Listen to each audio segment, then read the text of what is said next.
ẹ jọ̀ọ́ báwo la ṣe fẹ́ ṣe ọ̀rọ̀ àwọn ará ibi yìí sí náà báwo la ṣe fẹ́ ṣe ọ̀rọ̀ àwọn ará ibi yìí sí ẹ wo fídíò yìí.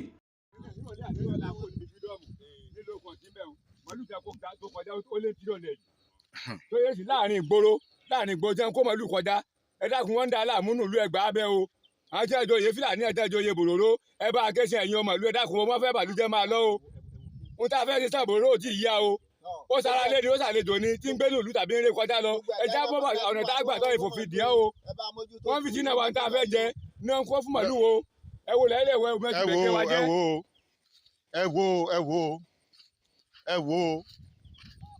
ẹ wo mọ̀ ṣe bẹ̀gẹ́ jẹ́ lọ o ẹ wo mọ̀ ṣe bẹ̀gẹ́ jẹ́ lọ o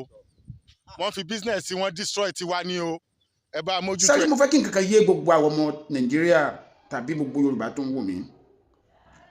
ó lè ta kì í jàyàn láì náwó olè lé nínú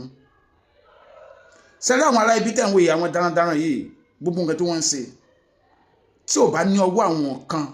ní environment wa or in our society nínú wọn lè ní ìgboyà láti máa wùwà tí wọ́n wù because something happened few days back tí màá fẹ́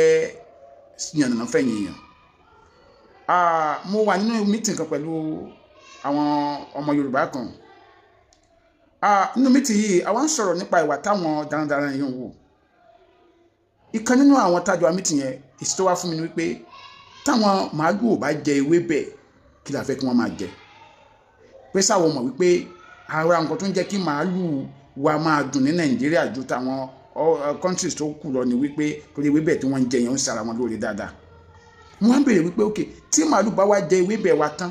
tó jẹ gbogbo nǹkan táwọn bàbá gbé sínú oko tán kí làwa fẹ́ máa jẹ he said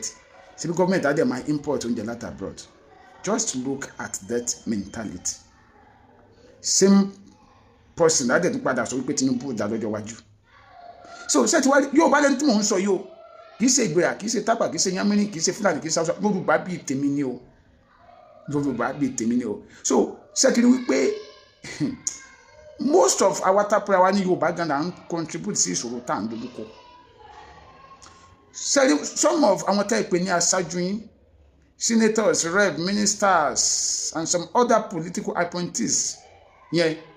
ló jẹ́ wípé nǹkan tí wọ́n dì sí ẹrù wọn ò dáa because I said it in one of my videos tí mo release ní few days back àwọn boys yìí kọ́ ló ní màálù yẹn o àwọn èèyàn ńlá láwùjọ yẹn àbúrò kí náà lóyún ló ní wọ́n kàn kó fún àwọn boys yẹn kí wọ́n bá wọn dá kiri ni àwọn ìyẹn ló ń gbọ́ àwọn boys yẹn láyà that was why tí mo fi sọ wípé tí olè tó bá náwó olè tánú olè lóòkè jàyàn kò possible somebody that just came from Niger tí ò mọ ibi kankan ní ilẹ̀ Yorùbá á dẹ̀ wọ oko á dẹ̀ fún màálù jẹ́rìí oko ọkàn á dẹ̀ balẹ̀ kò ní máa wò fẹ́fẹ́ ẹ̀ tó ka mọ́ bẹ́ẹ̀ á tó máa lérí mọ́ yín ẹ̀ tí mo wípé romi ẹ̀ tó ń jó onílù ẹ̀ wà lábẹ́ omi ni so possible kí n dédé lọ country kan sìn kí n kó màálù wọ bẹ̀ láì mọ direction country yẹn láì gbójú lẹ́nìkan kí wọ́n á tó máa bá àwọn tó wà ń bẹ̀ lérí kò possible mi lè ṣe ní ìlú mi gan nílẹ̀ Yorùbá ìlú tí mi mọ̀ kò possible ṣùgbọ́n táyọ̀ tó yẹ pé ẹ wo ọ̀gá yìí ṣé òsánni mo wo fídíò wọn níbi tí máa yẹ tó nǹkan ti ń sọ̀rọ̀ ó ń bá àwọn Fúlàní youths kan ṣe ìpàdé ó ní ojú gbàǹtì wípé gbogbo nǹkan tó ń ṣẹlẹ̀ lórílẹ̀‐èdè yìí ń sìn orí àwọn Fúlàní ló dá lé lórí ó ní kìdẹ̀ sí gbogbo Fúlàní ni ò dáa kì í ṣe gbogbo àwọn ni ò dáa ó ní Fúlàní tó jẹ́ professor àtìlẹ́yìn tó jẹ́ doctor àtìlẹ́yìn tó jẹ́ lawyer àtìlẹ́yìn tó jẹ́ teacher àtìlẹ́yìn tó jẹ́ banker àtìlẹ́yìn tó jẹ́ even artist ó ní àwọn èèyàn kan kó àwọn papọ̀ tí Fúlàní kan bá wà kan ní any part of the country nǹkan tó máa sọ pé àwọn Fúlàní ni ó ní gbogbo dáadáa táwọn tiẹ̀ ń ṣe òtẹ̀ wá yọ mọ́ máa ń sọ̀rọ̀ gan tẹ́bàjẹ́ wọn máa yàrí pé láti ilẹ̀ ló ti máa ń sọ̀rọ̀ tako ìwà láàbí táwọn Fúlàní kan máa ń wò wọ́n bá àwọn Fúlàní yìí sọ̀rọ̀ wípé they should try their possible best láti fọ orúkọ àwọn mọ́ tí wọ́n bá rí kankan nínú àwọn Fúlàní tó ń borúkọ Fúlàní ẹgbẹ́ wọn jẹ́ ká bójú àgàn sí wọn ṣùgbọ́n àwọn tó ṣe meeting pẹ̀lú ìjọ ìjọba few numbers so minority ni wọ́n so wọ́n máa ká àwọn oníṣẹ́ ibi yẹn ó kàn dùn mí pé àwọn Fúlàní yẹn gbà káwọn kan máa lo àwọn fún iṣẹ́kíṣẹ́ kì í ṣe Fúlàní ẹgbẹ́ wọn nìkan ló ń lò wọ́n fún iṣẹ́ ibi yẹn that is the truth àmọ́ gbé Yorùbá àrí àwọn tó ń lò wọ́n fún iṣẹ́ ibi yẹn tí wọ́n kó màálù fún wọn pé ẹ má bá wa dá kiri among the Igbos politicians a rí àwọn tó kó màálù fáwọn Fúlàní ẹgbẹ́ máa bá wa dá kiri but tí wàá dábàá sílẹ̀ bó Fúlàní náà kó papọ̀. So I want to ask kí lẹ rò pé a lè ṣe lórí ọ̀rọ̀ yìí because tí ilẹ̀ Yorùbá láti ẹ̀rí ẹ wá ara táwọn Fúlàní yẹn fi àwọn èèyàn dá ní Benue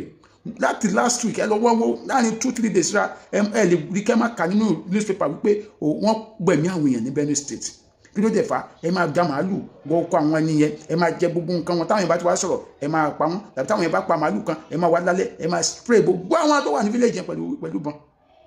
ẹ wo tó tọ́jú ń pa àwọn èèyàn ní Benue ẹ wo Plateau náà ní Jos àwọn darandaran yẹn náà dẹ̀ ni àwọn darandaran yẹn náà ni so kí lè rò pé a lè ṣe